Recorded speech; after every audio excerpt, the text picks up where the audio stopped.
Ulko- ja turvallisuuspolitiikan johtaminen on nykyisen perustuslain oloissa tasavallan presidentin tärkein vastuualue ja toimialue. Näistä ulko- ja turvallisuuspolitiikan suurista kysymyksistä vallitsee tällä hetkellä varsin laaja yhteinen näkemys ja yhteisymmärrys sekä kansalaisten kesken että puolueiden kesken ja myös useimpien presidenttiehdokkaiden kesken. Yhteinen näkemys esimerkiksi siitä, että Suomen pitää yhdessä muun sivistyneen maailman kanssa tukea Ukrainaa, joka puolustautuu Venäjän hyökkäystä vastaan, ja osallistua Venäjää vastaan asetettuihin taloudellisiin ja muihin pakotteisiin. Tästä kaikesta aiheutuu meille kyllä taloudellisia seuraamuksia ja se tulee meille kaikille kalliiksi, mutta asia on nähtävä niin, että jos Venäjä saavuttaisi tällä rikollisella sodallaan jotakin, niin se tulisi meille pitkällä aikajänteellä vielä kalliimmaksi ja johtaisi meidän kannaltamme paljon vaarallisempaan maailmaan. Joten näihin talkoisiin osallistuminen ei ole Suomelta pelkkää solidaarisuutta, vaan se on myös investointi meidän omaan turvallisuuteen. No, kun tarkkailette ehdokkaita ja valitsette itsellenne ehdokasta tammikuun presidentinvaaleissa, niin on syytä kiinnittää huomiota ei pelkästään siihen, mitä ehdokkaat puhuvat teille vaalien alla, vaan myös siihen, mitä he ovat sanoneet ja puhuneet pidemmän ajan kuluessa. Tässä ei ole kyse pelkästään jälkiviisastelusta tai vanhojen kaivelemisesta, vaan kyse on siitä, että ulko- ja turvallisuuspoliittisen johdon pitää Suomen kaltaisessa pienessä maassa olla halukas ja kykenevä tarkastelemaan ympäristöä ja maailmassa tapahtuvia asioita realistisesti. Meillä ei ole tällaisina aikoina ja tällaisessa maantieteellisessä lokerossa varaa sellaisiin päättäjiin, joilla on taipumusta hyväuskoisuuteen, sinisilmäisyyteen tai toiveajatteluun. Vuosien kuluessa monet suomalaiset poliitikot ja myös monet presidenttiehdokkaat ovat joko olleet näkemättä tai ovat halunneet olla näkemättä sitä huolestuttavaa kehitystä, joka itänaapurissa on ollut käynnissä viimeisten 20 vuoden ajan, eli koko presidentti Putinin valtakauden ajan.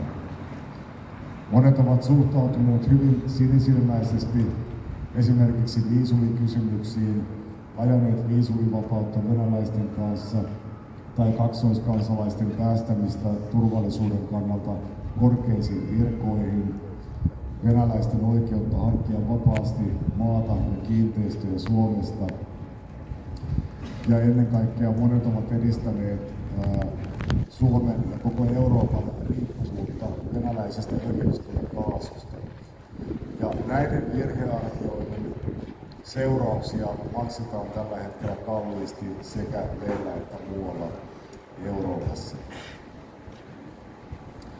Monet poliitikot ovat sitten myöntäneet omat virhearvionsa näiden kysymysten suhteen, mutta haluan korostaa sitä, että me elämme edelleen ja myös jatkossa hyvin turbulenttia aikaa Euroopassa ja maailmassa, ja uusia erilaisia kriisejä ja haasteita tulee varmasti eteen myös tulevien 6 vuoden aikana, eli tulevan tasavallan presidentin virkokauden aikana.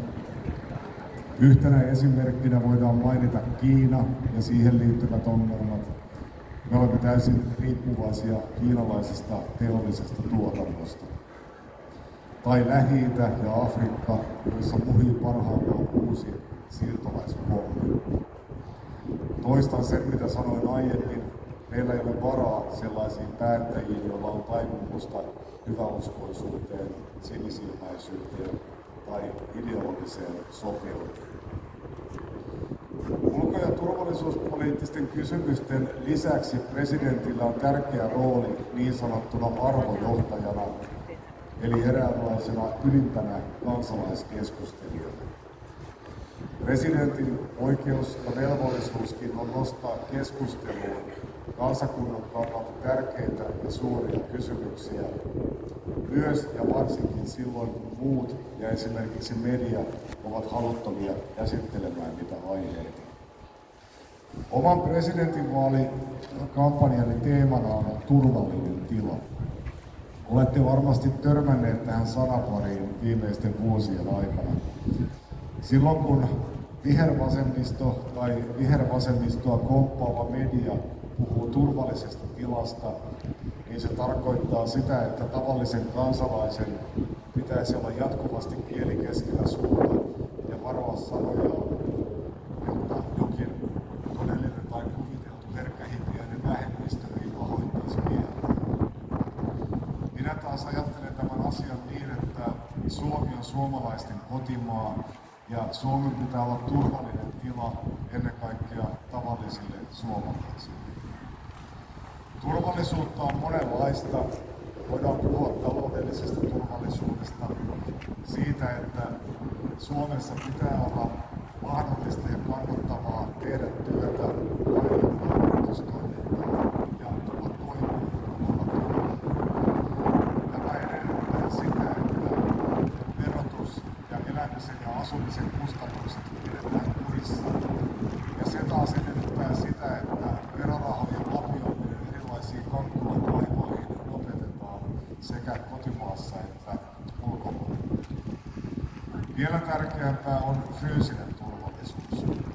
Suomalaisten pitää omassa kotimaassaan voida luottaa siihen, että lapset ja nuoret voivat käydä turvallisesti koulua, että nuorille ei myydä pillereitä ja ruokaa kauppakeskuksissa ja koulujen nurkilla, että nuorilta ei varasteta vaatteita päältä ja kenkiä jalasta kadulla, että ihmiset voivat liikkua turvallisesti ja elää elämänsä turvallisesti pelkäämättä, että he saavat puukosta tai että heitä potkitaan päähän.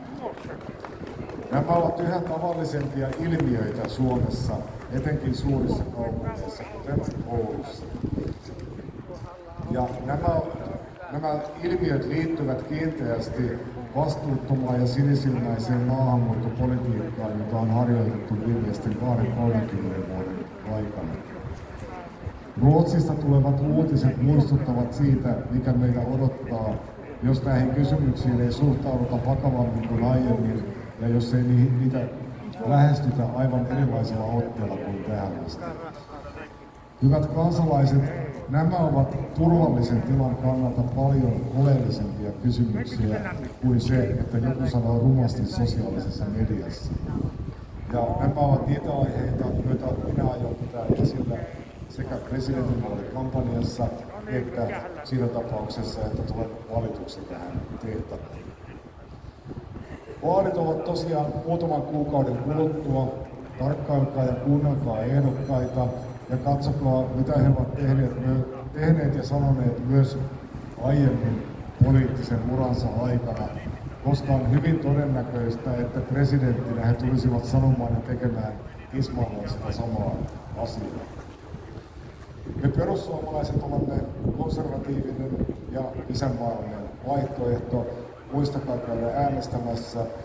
Kiitän teitä ajastanne ja huomiostanne ja toivotan vielä kerran oikein mukavaa isänpäivää. Tervetuloa myös tuonne perussuomalaisten kojulle.